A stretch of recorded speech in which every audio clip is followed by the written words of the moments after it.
profeta Ezequiel, capítulo 47. Ezequiel, capítulo 47. Nós faremos a leitura a partir do versículo 1. Ezequiel, capítulo 47. Se você perceber que a pessoa do teu lado está sem Bíblia, convide para ler junto com você. Não seja egoísta. Chame o seu vizinho aí para ler. Tem gente que é fogo, né? Ezequiel, capítulo 47. Graças a Deus. Quem já encontrou, diga amém. Amém. Vamos ler, versículo 1. Já cheguei a questão da leitura.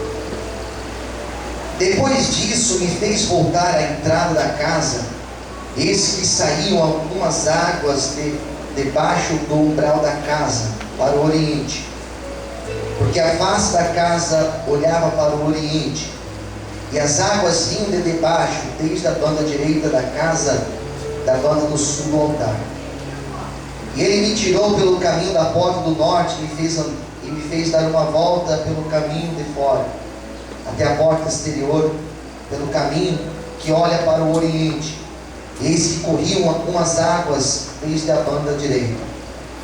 Saiu aquele homem para o oriente, tendo na mão um cordel de medir, mediu 1000 côvados, e me fez passar pelas águas, águas que me davam pelos tornozelos. Mediu mais 1000, me fez passar pelas águas que me davam pelos joelhos.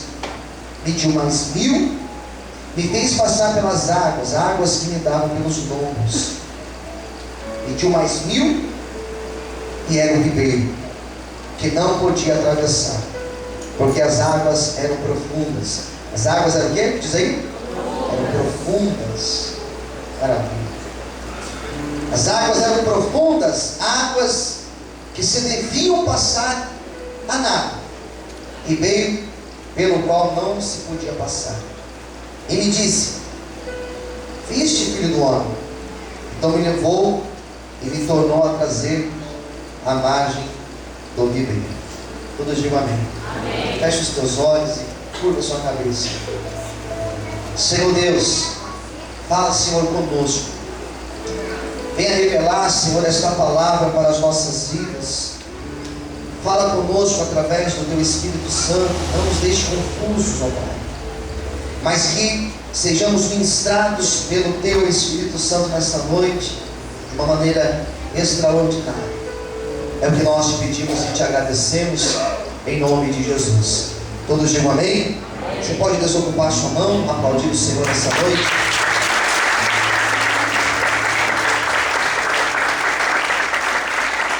Queridos, uma das coisas mais maravilhosas que podemos ter é uma vida de experiência com Deus. Uma das coisas que mais me surpreende é a maneira que Deus, sendo um Deus tão grande, sendo um Deus criador de todas as coisas, a maneira que esse Deus se relaciona com o homem, a maneira como Deus, ontem eu fui ministrar numa igreja, num bairro chamado Cangaíba, não sei se vocês conhecem, e ontem eu estava falando justamente isso, sobre a maneira que nós conhecemos Deus. Nós usamos essa expressão conhecer Deus, mas na verdade é Deus que se deixa conhecer, é Deus que se revela para seus filhos, e é maravilhosa a maneira como Deus ele se revela conosco, se revela para nós. Essa palavra que nós acabamos de ler, lendo da maneira que a gente fez aqui, talvez pode parecer até confuso, né? Tem alguns termos aqui que nós não usamos no nosso cotidiano. Por exemplo, côvado não é uma forma de medida que nós usamos. Côvado são 2 palmos, 51,8 centímetros. São 2 palmos, são expressões que nós não usamos. Cordel de medir, o que é isso? Uma trena. E tem outras expressões aqui que a gente começa a ler, parece até confuso, porque a gente não está vendo a cena. Nós estamos lendo. Na verdade, o livro de Ezequiel é um livro confuso, difícil de entender, porque são um livro de várias visões. Semana passada eu falei sobre a visão do Vale de Ossos Secos, uma visão também tremenda. E hoje essa visão aqui fala de um rio. E fala que onde esse rio passa, ele leva cura, ele traz vida, ele traz abundância. E este rio, já para você entender bem a palavra que eu estou dizendo, este rio que nós acabamos de ler, este rio fala da presença de Deus. Durante a minha pregação, no momento que eu falar rio, entenda que eu estou dizendo a presença de Deus. Quem entendeu, diga amém. Amém. E é sobre essa presença que Ezequiel fala nessa experiência que ele teve. Este rio, de onde ele saía? A Bíblia vai dizer que este rio, ele saía do templo. Ele saía da soleira do templo. Olha que coisa maravilhosa. Então tem a porta, e na porta tem a soleira, e da soleira saía esta água. E esta água, conforme ela saía, ela ia criando volume. Conforme aquela água ia saindo, e conforme iam passando ali a distância, aquelas águas se tornavam cada vez mais profundas.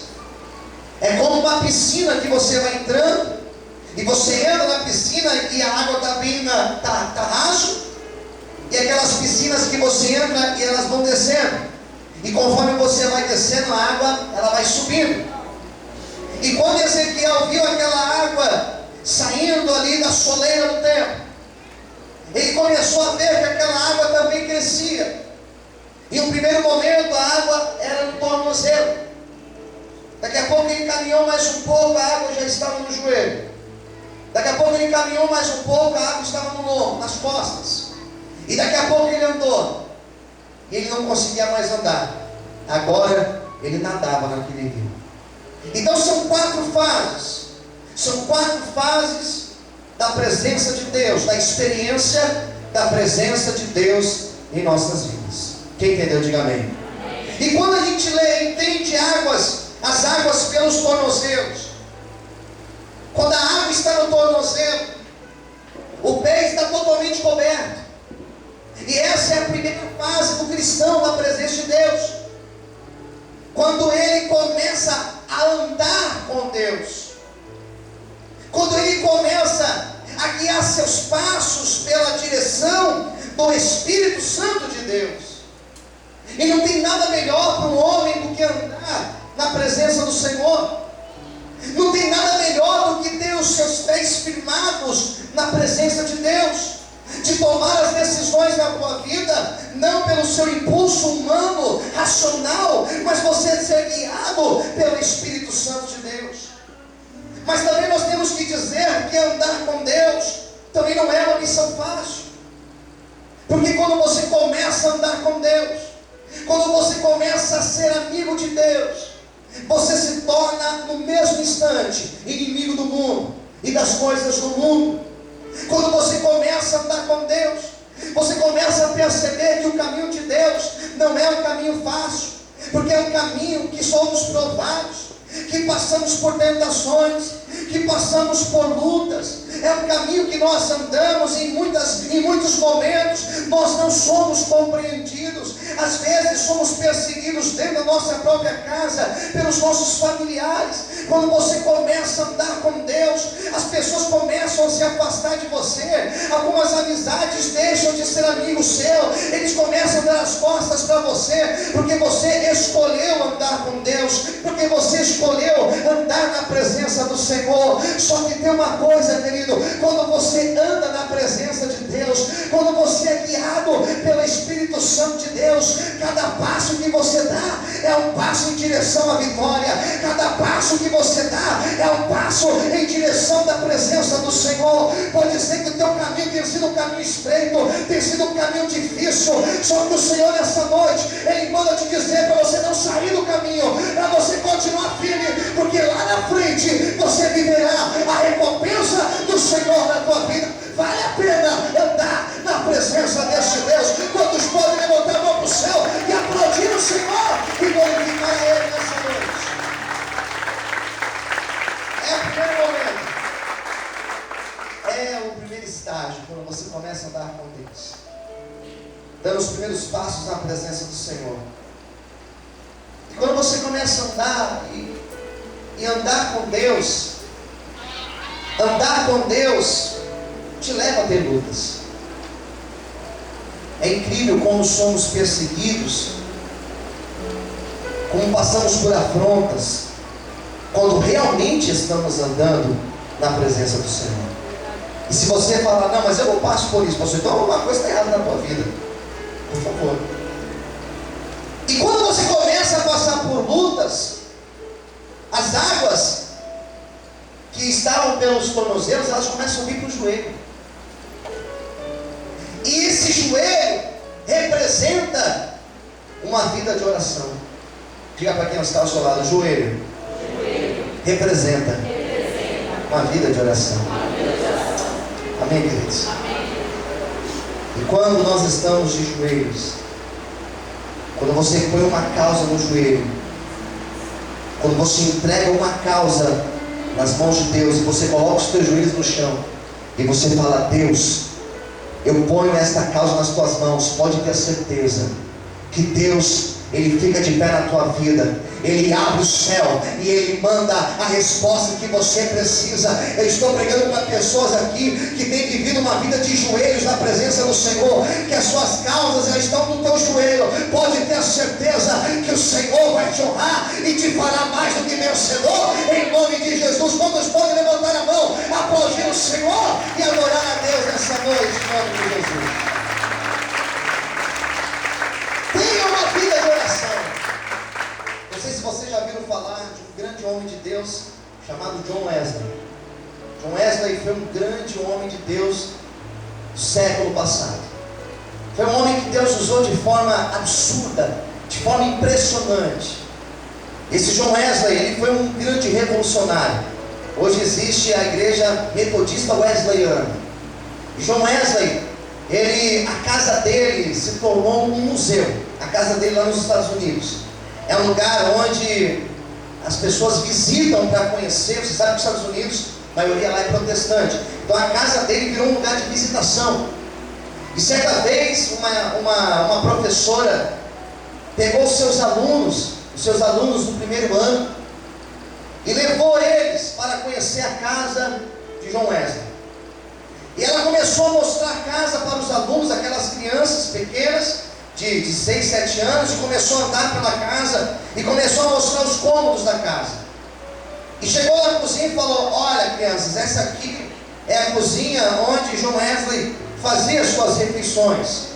Aqui está a mesa onde ele sentava para fazer as suas refeições, a cadeira onde ele ficava. Depois saiu dali e foi na sala. Olha, aqui era a sala onde ele fazia os seus estudos, onde ele fazia as suas leituras, preparava os seus sermões. Era aqui que ele fazia os seus escritos. E foi caminhando pela casa, e daqui a pouco chegou no quarto de John Wesley. E ali estava a cama. E a professora disse, olha, esta aqui é a cama de John Wesley. Era onde ele dormia. E ele dormia sempre naquele lado dali. E mostrou o canto onde ele dormia, do lado da cama.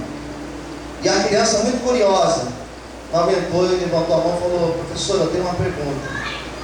Como a senhora sabe que essa aqui era o lado que ele dormia? Ela falou assim, vem aqui, vou te mostrar algo. Ela levou o menino perto lá, do lado onde ele dormia. E na beira da cama, no fogo do chão, tinham 2 marcas profundas. Era onde ele dobrava o joelho para orar todos os dias.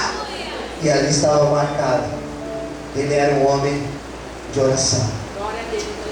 E a professora saiu daquele quarto, saiu com as crianças e acabaram de fazer a visita, entraram no carro para voltar para a escola, e ela começou a apontar os alunos e está faltando uma criança. E começaram a procurar onde estava aquela criança, e entraram na casa para ver se a criança estava lá dentro. E